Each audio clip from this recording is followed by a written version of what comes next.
అన్నదాత అన్నదాత మీ అన్నదాత చెమటోడ్చి ఆహారాన్నందించే రైతన్న అనునిత్యం నీ కండదండగా నిలిచే నేస్తం ఎవరన్నా అన్నదాత అన్నదాత మీ అన్నదాత.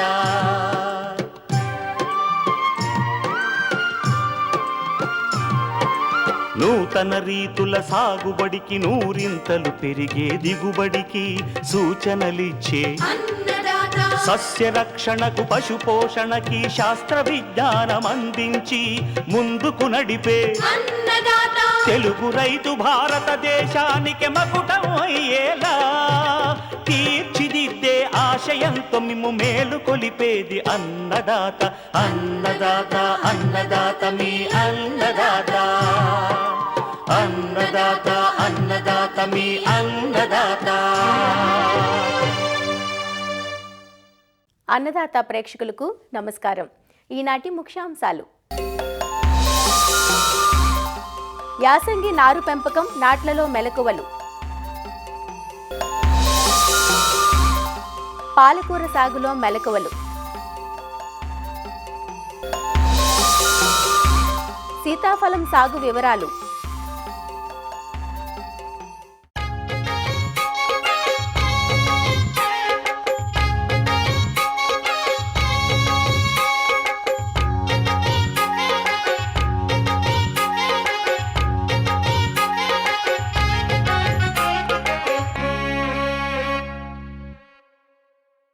తెలంగాణలో యాసంగి వరి సీజన్ ఆరంభమైంది.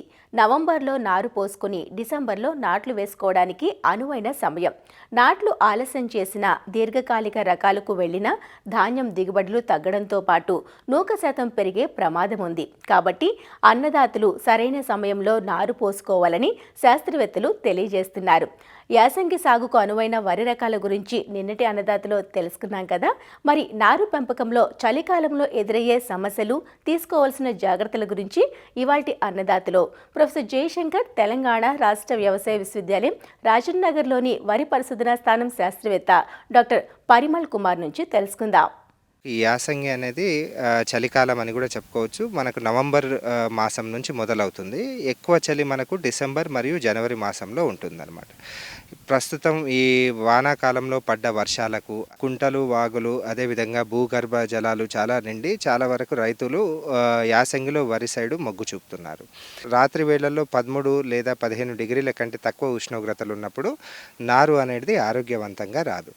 తగు యాజమాన్య పద్ధతులు చేపడితే మంచి ఆరోగ్యవంతమైన నారు తీసుకోవచ్చు. ముఖ్యంగా రకాల ఎంపిక, మంచి మార్కెట్కి అనుగుణంగా ఉన్న రకాలను అనేది ముందుగా నిర్ణయించుకొని ఆ రకాన్ని వేసుకుంటే మంచిది. అదే కాకుండా కొద్ది సన్నగింజ రకాలు అయితే RNR 15048 కానీ, అదేవిధంగా KNM 1638 కానీ, ఇలా పలు రకాలు అభివృద్ధి చెందినవి ఉన్నాయి. అదే వరంగల్ వరి కానీ కూడా ఉన్నాయి. అదే దొడ్డు గింజ రకాలు అయితే KNM 118 కానీ, JGL 24423 కానీ, అదేవిధంగా MTU 1010 అనే రకాలు కొన్ని ప్రాచుర్యంలో ఉన్నాయి. యాసంగిలో నవంబర్ 15 నుంచి డిసెంబర్ 20 లోపు నారు పోసుకుంటే చాలా మంచిది. అదేవిధంగా డిసెంబర్ 20 తర్వాత మనం నారు పోసుకున్నట్టయితే పంట పూత దశలో ఎక్కువ ఉష్ణోగ్రతలకు గురై ఆ గింజపై పగుళ్ళు ఏర్పడి ఎక్కువ నూక శాతం వచ్చే ఆస్కారం ఉంటుంది. ఖరీఫ్లో కోతకొచ్చిన విత్తనం నుంచి కొద్ది వరకు నిద్రావస్థ ఉండే అవకాశం ఉంటుంది. 15 నుంచి 20 రోజుల వరకు నిద్రావస్థ ఉన్నట్టయితే దానికి 10 ml నైట్రిక్ ఆమ్లం 1 లీటర్ నీటికి కలిపి 1 కిలో విత్తనం నానబెట్టుకోవడానికి సరిపోతుంది. అది 24 గంటలు నానబెట్టుకోవాలి. లేదు కొంచెం తక్కువ నిద్రావస్థ ఉందంటే 6.5 ml నైట్రిక్ ఆమ్లాన్ని నీళ్ళలో కలుపుకొని 1 కేజీ విత్తనానికి మనం పెట్టుకుంటే అది నిద్రావస్థను తొలగిస్తుంది. అదేవిధంగా మనకు నేల నుంచి సంక్రమించే కొన్ని రకాల చీడపీడల్ని నివారించుకోవడానికి కార్బండెజిమ్ లేదా మ్యాంకోజిబ్ అనే మందు 1 కిలో విత్తనానికి కలుపుకొని 24 గంటలు 1 లీటర్ నీళ్ళలో నానబెట్టుకుంటే ఆ కేజీ విత్తనానికి మంచి లాభం చేకూరుస్తుంది. నారుమడి తయారు చేసుకోవాలంటే నీటి వనరులు ఉన్న వ్యవసాయ పొలం దగ్గర మనం నారుమడి ఎంపిక చేసుకొని దాన్ని 2 సార్లు బాగా దున్నాలి. తర్వాత మనకు ఈ ప్రత్యేకించి ఈ యాసంగిలో మనకు కోళ్ళ ఎరువు కానీ గొర్రెల ఎరువు కానీ మనం వినియోగిస్తే మంచిది. ఒక ఎకరానికి 2 సెంట్ల నారుమడి సరిపోతుంది. 2 సెంట్ల నారుమడికి సుమారు 2 క్వింటాళ్ళ ఎరువు కానీ వేసుకుంటే బాగా కలియదుంతే ఈ భూమి యొక్క ఉష్ణోగ్రత కొద్దిగా పెంచి చలికాలంలో మొక్కలు చలిబారిన పడకుండా చేస్తుంది. 2 సార్లు దమ్ము చేసుకొని చాలా చదునుగా చేసుకోవాలి. తర్వాత ఎత్తైన నారుమళ్ళు పెట్టి మధ్యలో కాలిబాటలు తీయాలి. నీరు పెట్టుకోవడానికి, నీరు తీసి వేయడానికి అది చాలా ఉపయోగకరంగా ఉంటుంది. అతి సన్న గింజ రకాలైతే 15 కిలోలు ఒక ఎకరానికి సరిపోతుంది. సన్నగింజ రకాలైతే 20 కిలోలు ఒక ఎకరానికి, అదే దొడ్డు గింజ రకాలైతే 25 కిలోలు ఒక ఎకరానికి సరిపోతుంది. ఇలా మనం నానబెట్టిన 24 గంటల నానబెట్టిన విత్తనాన్ని మళ్ళీ 24 గంటలు మండగట్టి మంచి మొలక వచ్చినాక నారుమల్లో చల్లుకోవాలి. మొదటి వారం రోజులు నీరు పెట్టు తీసివేస్తూ ఉండాలి. తర్వాత కొద్ది వరకు నీరు పెడితే మనకు మంచి నారు అనేది వచ్చే ఆస్కారం అనేది ఉంటుంది. ప్రత్యేకించి ఇందులో మనకి చలికాలంలో బాగా చలి నుంచి తట్టుకోవడానికి రాత్రి వేళల్లో మనం ఇనుప చువ్వలు పెట్టి లేకపోతే కట్టెలు పెట్టి వాటి మీద పాలిథిన్ షీట్ కప్పడం ద్వారా కాపాడినట్టు అవుతాము. లేకపోతే మనము రాత్రి వేళల్లో బాగా నీరు పెట్టి ఉదయం వేళల్లో ఆ నీరు తీసేసి మళ్ళీ కొత్త నీరు మనం ఆ పొలానికి ఆ నారుకు అందిస్తే ఆ విధంగా కూడా మనం చలి ప్రభావం కొద్ది వరకు తగ్గించుకున్నట్టు ఉంటున్నాం.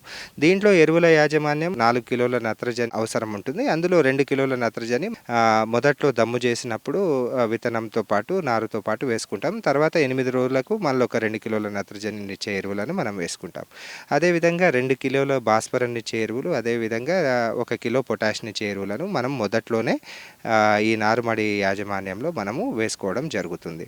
అదేవిధంగా ప్రత్యేకించి ఈ యాసంగిలో మనకు ముఖ్యమైన అంశం ఏంటిదంటే జింకు ధాతు లోపం అనేది మనం తరచుగా గమనిస్తుంటాం. 2 సెంట్ల నారుమడికి 1 కేజీ జింక్ సల్ఫేట్ అనే మందు మనం రెండో దమ్ములో వేసుకున్నా, లేకపోతే నర్సరీలో 2 గ్రాముల జింక్ సల్ఫేట్ అనే మందుని మనము 1 లీటర్ నీటితో కలిపి పిచికారీ చేసుకున్నట్టయితే నివృత్తి అయిపోతుంది. కలుపు యాజమాన్యం అనేది కూడా చాలా నారుమడిలో ముఖ్యమైన అంశము. మనకు గడ్డి, తుంగ, ఒడిపిలి లాంటి కలుపు అనేది నారులో కనబడే ఆస్కారం ఉంటుంది. వీటి నివారణకు మనకు సహలోఫాప్ బ్యూటైల్ 1.5 ml 1 లీటర్ నీటి కలుపుకొని పిచికారీ చేసుకున్నా కూడా గడ్డి జాతి అదేవిధంగా తుంగ జాతి కలుపు నుంచి నివారణ లభ్యమవుతుంది. అదేవిధంగా మనకు బిటాక్లోర్ అనే మందు 25 ml 5 లీటర్ల నీటిలో కలుపుకొని మనం పిచికారీ చేసుకోవచ్చు. బిస్పైరిబాక్ సోడియం అనే మందు 0.5 ml 1 లీటర్ నీటికి కలుపుకొని మనం పిచికారీ చేసుకున్నట్టయితే ఈ నారులో 13 నుంచి 15 రోజుల వ్యవధిలో వచ్చే ఆ కలుపును అనేది ఇది నివృత్తి చేస్తుంది. దీని తర్వాత ప్రధాన పొలం తయారీ అనేది చాలా ముఖ్యమైన అంశము. 2 సార్లు పొడి దుక్కు చేసుకున్నాక బాగా నీరు పెట్టి దమ్ము చేసుకోవాలి. పొలం ఉపరితలం అనేది సమానంగా ఉండేటట్టు చూసుకోవాలి. దీని ద్వారా నీటి యాజమాన్యం అనేది మనకు సులువుగా ఉంటుంది. 25 రోజులకు నుంచి 30 రోజుల వ్యవధిలో మనకు నారు వస్తుంది. నారు వచ్చాక మనము ఆ నారుని తీసుకొని ప్రధాన పొలంలో మనం వేసుకోవడం జరుగుతుంది. ప్రతి 2 మీటర్లకు ఒక 20 సెంటీమీటర్ల కాలిబాటలు మనం ఏర్పరచుకున్నట్టయితే గాలి వెలుతురు బాగా వచ్చి పలు రకాల చీడపీడల నివారణకు అది కాలిబాటలు అనేది చాలా ఉపయోగపడుతుంది. అదేవిధంగా ఎరువుల యాజమాన్యం ఇక్కడ ముఖ్యమైన అంశము. దక్షిణ తెలంగాణ మండలానికి మనకు సిఫార్సు చేసిన ఎరువుల యాజమాన్యము నత్రజని 48 కిలోలు అందాలే ఎకరానికి, అదే 26 కిలోల భాస్వరము, అదే 16 కిలోల పొటాషియం ఇచ్చే ఎరువులు అనేది మనకు 1 ఎకరానికి సరిపోతుంది. దమ్ము చేసి నాటు పెట్టేటప్పుడు 1 బస్తా డిఏపితో పాటు 13 కిలోల యూరియా, అదేవిధంగా 26 కిలోల పొటాష్ అనే మందును మనం వేసుకున్నట్టయితే సరిపోతుంది. నత్రజనిని 30 రోజులకు మనము ఒక 30 కిలోలు, 26 కిలోల పొటాష్, 30 కిలోల యూరియా మనము చిరుపొట్ట దశలో మనం వేసుకున్నట్టయితే చాలా వరకు ఈ ఎరువుల యాజమాన్యం అనేది సరిపోతుంది. ముఖ్యంగా ఇక్కడ జింక్ అనేది తరచుగా మనకి యాసంగిలో కనబడుతుంది. దీని నివారణ కోసం మనము రెండవ దమ్ములో ఎకరానికి 20 కిలోల జింక్ సల్ఫేట్ అన్న వేసుకోవాలి. లేని పక్షాన జింకు ధాతు లోపం ఏమన్నా మనకు కనబడ్డట్టయితే 2 గ్రాముల జింక్ సల్ఫేట్ అనే మందును లీటర్ నీటికి కలుపుకొని మనము వారం వ్యవధిలో 2 సార్లు పిచికారీ చేసుకున్నట్టయితే నిరోధించవచ్చు. కలుపు యాజమాన్యం కూడా చాలా ముఖ్యమైన అంశము. ఈ కలుపు మనము నాటు వేసిన దారే మనకు ప్రిటిలాక్లోర్ అనే మందు మనం వేసుకోవచ్చు. ఎకరానికి 600 ml అనేది సరిపోతుంది. అదేవిధంగా మొలకెత్తిన తర్వాత 13 నుంచి 18 రోజుల వ్యవధిలో, అంటే కలుపు 2 నుంచి 4 ఆకుల దశలో ఉన్నప్పుడు మనకు బిస్పైరిబాక్ సోడియం కానీ, అంటే నామినీ గోల్డ్ అనే మందు కానీ, పెనాక్సులం మరియు సహలోఫాప్ బ్యూటైల్ అనే మందు దొరుకుతుంది. దీన్ని మనము 800 ml ఒక ఎకరానికి సరిపోతుంది. అదేవిధంగా ట్రైఫోమోన్ ప్లస్ ఈథాక్సీ సల్ఫ్యూరాన్ అనే మందు, ఇది ఎకరానికి 80 గ్రాములు అనేది మనకు సరిపోతుంది. ముఖ్యంగా ఈ యాసంగిలో మనం మొక్కల సాంద్రత మంచిగా ఉండేటట్టు చూసుకోవాలి. స్వల్పకాలిక రకాలు చదరపు మీటర్కి 44 పిలకలు వచ్చేటట్టు మనం నాటుకోవాలి. దీంతోపాటు ఈ యాసంగిలో నీటి యాజమాన్యం కూడా ముఖ్యమైన అంశము. ఈ ప్రధాన పొలంలో దమ్ము చేసేటప్పుడే మనకు చాలా ఎక్కువ నీరు అవసరం అవుతుంది. తర్వాత ఆరుతడి విధానం అనేది చాలా ముఖ్యమైన అంశము. అదే మనకు చిరుపొట్ట దశ నుంచి పొలంలో 5 సెంటీమీటర్ల నీరు పెట్టుకున్నట్టయితే ఆ సమయంలో అందవలసిన పోషకాలు నీటితో పాటు ఆ మొక్కకు అంది మంచి దిగుబడులు వచ్చే ఆస్కారం ఉంటుంది.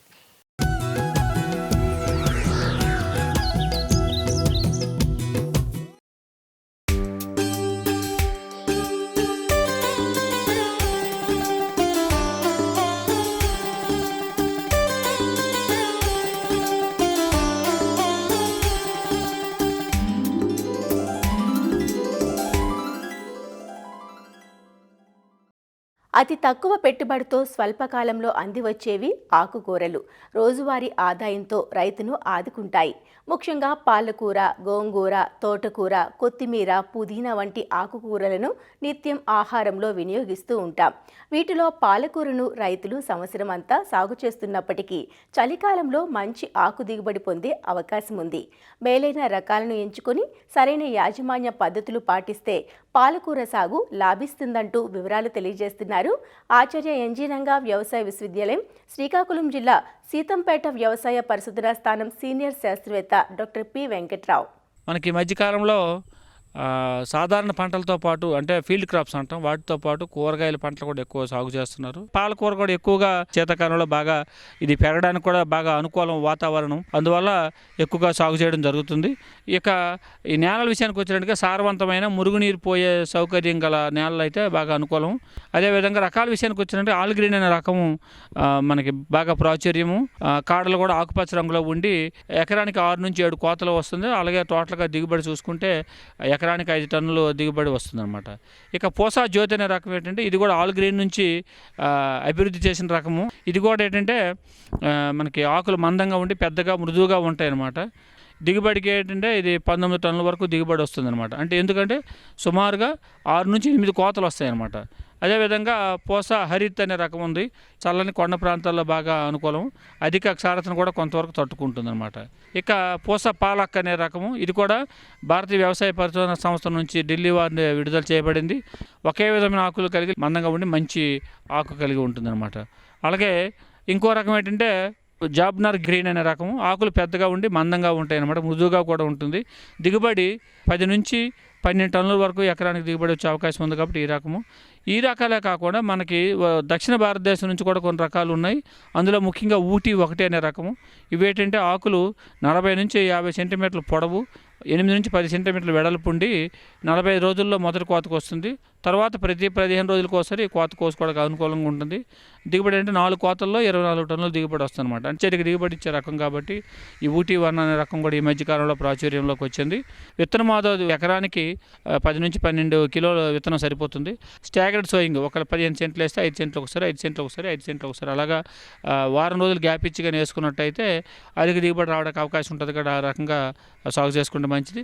విత్తే దూరం బట్టి చూసుకుంటే వరుసకి మధ్య 20 సెంటీమీటర్లు, మొక్కి మధ్య 10 సెంటీమీటర్లు ఉండేటట్టు విత్తనం వేసుకోవాలి. ఈ విత్తనం ఏంటంటే 8 నుంచి 10 రోజుల్లో గింజ మొలక వస్తుంది. కాబట్టి అంతవరకు గడ్డి కానీ పలచగా కప్పేసి రోజుకి ఎంతో వాటర్ కానీ పెట్టుకున్నట్టయితే యూనిఫామ్గా పెరగడానికి అవకాశం ఉంటుంది. ఇక ఎరువుల విషయానికి వచ్చేసరికి ఏంటంటే ఈ పశువుల ఎరువే వేసుకుంటే మంచిది. ఆకుకూరలు కాబట్టి ఓన్లీ పశువుల ఎరువు మాత్రం వాడితే మంచిది. ఎకరానికి 8 టన్నుల పశువుల ఎరువు చివరి దిక్కులో వేసుకొని బాగా కలిపి దున్నుకోవాలి.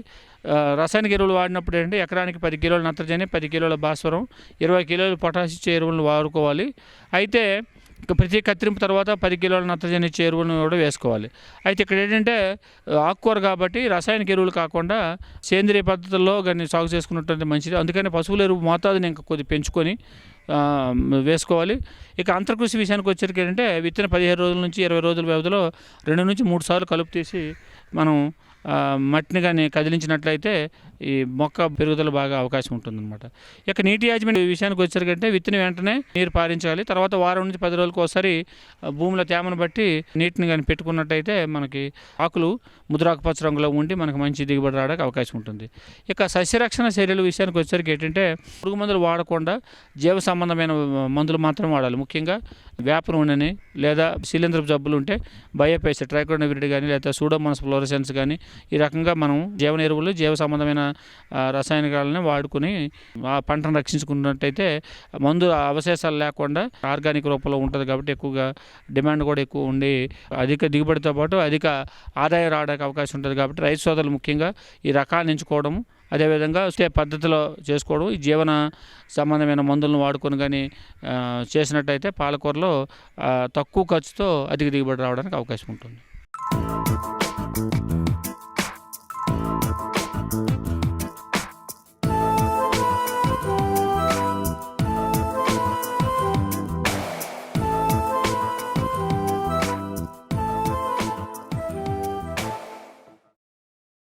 కేవలం శీతాకాలంలో లభించే మధుర ఫలం సీతాఫలం. ఒకప్పుడు అడవులు, పొలంగట్లు, బంజర్లకే పరిమితమైన ఈ వృక్ష సంపద మార్కెట్ గిరాకీ ఊపందుకోవడంతో ఇప్పుడు వాణిజ్య శైలిలో తోటల రూపును సంతరించుకుంటోంది. వినియోగానికే కాక సీతాఫలం గుజ్జుతో ఐస్ క్రీంలు, పండ్ల రసాలు వంటి ఉప ఉత్పత్తుల జోరు కూడా పెరిగింది. సీతాఫలం గింజలు, ఆకుల నుంచి తీసే రసం పంటల్లో కీటకనాశినిగా కూడా ఉపయోగిస్తున్నారు. సీతాఫలం వర్షాధారంగా పెరగటం, నీటి అవసరం తక్కువగా ఉండటం, సాగు సులువుగా ఉండటం, అన్ని రకాల నేలల్లో పెరగటం, మార్కెట్ డిమాండ్ పెరగడం వంటి సానుకూలతలు ఈ తోటల సాగులో కలిసి వస్తున్నాయి. జూన్ నుంచి డిసెంబర్ మాసం వరకు సీతాఫలం నాటుకునేందుకు అనుకూలమైన సమయం. మేలైన రకాలు, నాణ్యమైన అంటు మొక్కలు ఎన్నుకొని సాగులో శాస్త్రీయతను పాటిస్తే గిరాకీకి తగ్గ రాబడిని పొందవచ్చు. నాటిన 3వ సంవత్సరానికి సీతాఫలం మొదటి ఫలసాయాన్ని అందిస్తుంది. సీతాఫలం సాగులో యాజమాన్యపు మెలకువల గురించి వివరిస్తున్నారు సంగారెడ్డి ఫల పరిశోధనా స్థానం ఉద్యాన శాస్త్రవేత్త డాక్టర్ హరికాంత్. 2 తెలుగు రాష్ట్రాల్లో కూడా సీతాఫలం అధికంగా పండిస్తూ ఉంటారు. ముఖ్యంగా తెలంగాణలో తక్కువ వర్షపాతం ఉన్న ప్రాంతాలు మరియు అదేవిధంగా మనకి నేలలు అనుకూలం కాకుండా ఉన్న నేలలు, గరుకు నేలలు, ఇటువంటి నేలలన్నీ కూడా మనకి ఈ సీతాఫలం సాగుకి చాలా అనుకూలమైన నేలలుగా మనం వర్ణించవచ్చు. ఈ సీతాఫలంలో రకాలు చూసుకున్నట్టయితే బాలానగర్ అనే రకం అధికంగా మనకు విస్తీర్ణంలో ఉంది. అదేవిధంగా మనకి అటిమోయా క్రాస్ బాలానగర్ మరియు రెడ్ సీతాఫలం మరియు ఐలాండ్ జెమ్ ఇటువంటి రకాలు కూడా మనము మార్కెట్లో లభ్యమవుతున్నాయి. బాలానగర్ అనే రకం చూసినట్టయితే మంచి గుజ్జు, అదేవిధంగా మంచి రుచికరమైన మనకి పండు. సో ఇది దాదాపు 25 నుండి 26 డిగ్రీస్ మనకి చక్కెర శాతం అనేది దీంట్లో మన నిల్వ ఉంటుంది. ఈ ఐస్ క్రీమ్ ఫ్యాక్టరీలకి మరియు అదేవిధంగా తినడానికి ఎక్కువగా ఉపయోగించడం జరుగుతుంది. అదేవిధంగా ఇందులో చీడపీడలు కూడా తక్కువగా రావడం మనం గమనించవచ్చు. ఈ బాలానగర్ రకం అనేది పండు ఈగ నుండి తట్టుకునే రకం ఇది. మరొక రకము మనకు ఐలాండ్ జెమ్ అనే రకం. ఈ ఐలాండ్ జెమ్ రకం చూసినట్టయితే అతి తక్కువ మనకి విత్తనాలు దీంట్లో ఉంటాయి. టేస్ట్ పరంగా చూసినట్టు కూడా మంచి టేస్ట్, అంటే అధికంగా చక్కెర శాతం ఉండే రకం ఇది. 27 డిగ్రీస్ మనకి TSS అనేది రావడం జరుగుతుంది. సో ఈ పండు బరువు చూసినట్టయితే 200 గ్రాముల వరకు తూగుతుంది. మన ఫల పరిశోధన స్థానంలో రెడ్ సీతాఫల్ అనే రకం కూడా మనం పొందుపరిచి ఉంచాము. సో ఈ రెడ్ సీతాఫల్ రకం అంటే ఎరుపు తోలుతో ఉంటుంది, బట్ గుజ్జు మాత్రం మనకి తెల్లటి గుజ్జు మాత్రమే ఉంటుంది, బట్ తోలు మాత్రం ఎరుపు రంగులో ఉండడం వల్ల దీన్ని రెడ్ సీతాఫల్ అని పిలవడం జరుగుతుంది. ఒక 200 గ్రాముల వరకు తూగుతుంది. ఇందులో కూడా మంచి చక్కెర శాతం అంటే 25 డిగ్రీస్ TSS అంటే అంత చక్కెర శాతం కూడా లభిస్తుంది. నేలలు చూసినట్టయితే మనకి ఎరుపు నేలలు, గరక నేలలు, అదేవిధంగా రాతి నేలలు అనుకూలమైన నేలలు. ఇందులో ముఖ్యంగా మనకి నీటిపారుదల వ్యవస్థ అనేది మంచిగా ఉండడం చూసుకోవాలి. ముందుగా నేల వ్యవస్థ అనేది గమనించిన తర్వాత మనము ఈ మొక్కలు అనేది వేసుకోవడం గమనించాలి. సో సీతాఫలంని మనము 4x4 మీటర్ వ్యత్యాసంలో మనం ఈ మొక్కల్ని వేసుకోవచ్చు. అంటే 250 మొక్కలు ఒక ఎకరానికి మనకి సరిపోతున్నాయి. 250 మొక్కలు దాదాపు 4x4 మీటర్లు వేసుకున్నట్టయితే 3 నుండి 4 సంవత్సరాల వయసు తర్వాత మనకి మంచి దిగుబడి వచ్చే అవకాశం ఎక్కువగా ఉంది. సో ఇందులో దాదాపు ఒక 40 నుండి 50 కాయలు మనకి 4 సంవత్సరాల పైబడిన మొక్కల నుండి మనము దిగుబడిని తీసుకోవడం జరుగుతుంది. సో ఈ సీతాఫలం కాయల్ని మనము పక్వ దశానికి వచ్చే ముందుగానే మనం కోసినట్టయితే ఇది దాదాపు 2 నుండి 3 రోజుల్లోనే పండుతుంది కాబట్టి వీటిని పండించుకోవడం చాలా సులభమైన రకం. ఎరువుల యాజమాన్యం చూసినట్టయితే సీతాఫలంలో చాలా తక్కువ ఎరువుల యాజమాన్యాన్ని మనం గమనించవచ్చు. చెట్టు చుట్టూ దాదాపు ఒక 20 అంటే ఒక తట్ట మనము పశువుల ఎరువును వేసుకోవాలి. దాని తర్వాత మనము ఒక 500 గ్రాములు యూరియా, అదేవిధంగా 750 గ్రాములు సూపర్, అదేవిధంగా మనకు 500 గ్రాములు మనకి పొటాష్, వీటిని మిశ్రమాన్ని మనం ప్రతి చెట్టుకి అందించినట్టయితే మంచి దిగుబడిని కూడా పొందే అవకాశం ఉంది. సో ఇది దాదాపు మనం 2 దఫాలుగా వేసుకోవాలి. ఒకటి జూన్ జూలై మాసంలో, మరొకసారి మనము ఆగస్టు సెప్టెంబర్ మాసంలో వేసుకున్నట్టయితే మంచి దిగుబడిని కూడా పొందే అవకాశం ఉంది. కలుపు నివారణ కూడా మనము సమర్థవంతంగా నివారించుకోవాలి. అందుకోసం మన చెట్టు చుట్టూ కూడా మనము వరి పొట్టు కానీ వరి గడ్డిని కానీ వేసుకున్నట్టయితే కలుపు నివారణ నుండి మనం అధిగమించవచ్చు. అధిక ఉష్ణోగ్రత అంటే ఒక 40 డిగ్రీస్ వచ్చినట్టయితే అటువంటి ప్రాంతాల్లో పూత అనేది పిందెగా మారిన తర్వాత రాతి కాయలుగా మారడం మనం గమనించవచ్చు. దానికి చాలా రకాలు కారణం. ఒక కారణం చూసినట్టయితే నీటి వ్యవస్థ అనేది తక్కువగా ఇవ్వడం. 40 డిగ్రీస్ ఉష్ణోగ్రత వచ్చినట్టయితే పూత అనేది మంచి కాయగా ఎదగకుండా ఇది రాతి కాయలుగా మారడం జరుగుతుంది. పోషకాలు తక్కువగా అవడం వల్ల కూడా పూత పిందెగా మారి రాతి కాయలుగా మారడం జరుగుతుంది. సో ఇవన్నీ గమనించినప్పుడు వీటిని మనము సమర్థవంతంగా ఎదుర్కొన్నట్టయితే మనకి మంచి దిగుబడి వచ్చే అవకాశం ఉంది. ఈ మధ్య కాలంలో మనము సీతాఫలంలో చూసినట్టయితే మనకి పండు ఈగ అనేది కూడా అధికంగా వస్తుంది. సో ఈ పండు ఈగ నివారణకు చూసినట్టయితే దాదాపు ఒక ఎకరానికి 10 వరకు మనము ఫిరమోన్ ట్రాప్స్ అంటే మిథైల్ యూజినాల్ ఫిరమోన్ ట్రాప్స్ అమర్చినట్టయితే ఈ పండు ఈగ నుండి కూడా నివారించుకోవచ్చు. ఈ మధ్య కాలంలో చూసినట్టయితే ప్రతి పండుని కూడా మనము కవర్స్ తొడగడం జరుగుతుంది. ఈ కవర్ తొడగడం వల్ల కూడా పండు కూడా నాణ్యత మరియు దాని యొక్క చీడపీడల నుండి కాపాడుకోవచ్చు. పిండి నల్లి ఎక్కువగా గమనించవచ్చు. ఈ పిండి నల్లి నుండి మనము నివారించుకోవడానికి లాంబ్డా సైహాలోత్రిన్ అనే మందు దొరుకుతుంది. అది 1 ml 1 లీటర్ నీటిలో కలిపి పిచికారీ చేసినట్టయితే ఈ పిండి నల్లి నుండి కూడా నివారించుకోవచ్చు. ఇందులో మరొక శాస్త్రీయ పద్ధతి చూసినట్టయితే ప్రూనింగ్ అంటే కత్తిరింపులు. అంటే ఈ కత్తిరింపులు అనేది మనం చేసుకున్నట్టయితే మంచి దిగుబడి వచ్చే అవకాశం ఉంది. చీడపీడలు, అదేవిధంగా ఎండు కొమ్మలు, కింద వేలాడుతున్న కొమ్మలు, ఇటువంటి కొమ్మలన్నీ తీసుకున్న తర్వాత నీరిచ్చి మంచిగా పోషకాలు ఇచ్చినట్టయితే మంచి దిగుబడిని తీసుకోవచ్చు. సో ఇది చేయవలసిన సమయం చూసినట్టయితే దాదాపు ఫిబ్రవరి మరియు మార్చ్ నెలల్లో, ఏదైతే ఎండాకాలం వచ్చే ముందుగా మనము కత్తిరింపులు చేసుకున్నట్టయితే మనకి పంట సమయానికి అంటే జూలై ఆగస్టు సమయానికి మంచి పూత వచ్చి మంచి దిగుబడి వచ్చే అవకాశం ఎక్కువగా ఉంది. సో ఈ సీతాఫలం పంటలో మనము దాదాపు ఒక ఎకరం నుండి మనము ఒక 4 నుండి 5 టన్నులు కూడా తీసుకోవడానికి అవకాశం ఉంది. మన లోకల్ మార్కెట్కి హార్వెస్టింగ్ చేసి ఇచ్చినట్టయితే, ఎందుకంటే ఇది 2 నుండి 3 రోజుల వ్యవధిలోనే పండుతుంది కాబట్టి మనం అటువంటి మార్కెట్ని మనం ఎంచుకున్నట్టయితే మంచి దిగుబడులు పొందే అవకాశం ఎక్కువగా ఉంది. సో సీతాఫలం పంటలో చూసినట్టయితే మొదటి 2 కానీ 3 సంవత్సరాలకి మనకి పంట అనేది దిగుబడి రాదు కాబట్టి ఈ మొదటి 2 నుండి 3 సంవత్సరాల వరకు అంతర పంటలుగా మనము ఆకుకూరలు, అదేవిధంగా వేరే ఏదైనా మనకి నేలలో వచ్చే పంటల్ని మనము దీన్ని వేసుకోవచ్చు. మరిన్ని విభిన్నాంశాలతో రేపటి అన్నదాతలో మళ్ళీ కలుసుకుందాం. నమస్కారం. అన్నదాతలు తమ సందేహాలు, సమస్యలను 1800-425-4085 టోల్ ఫ్రీ నంబర్లో ఉదయం 10 నుంచి 11 గంటల మధ్య పని దినాలలో సంప్రదించగలరు. ఈ కార్యక్రమాన్ని యూట్యూబ్లో www.youtube.com/అన్నదాత ఈటీవీ లింక్ ద్వారా వీక్షించవచ్చు.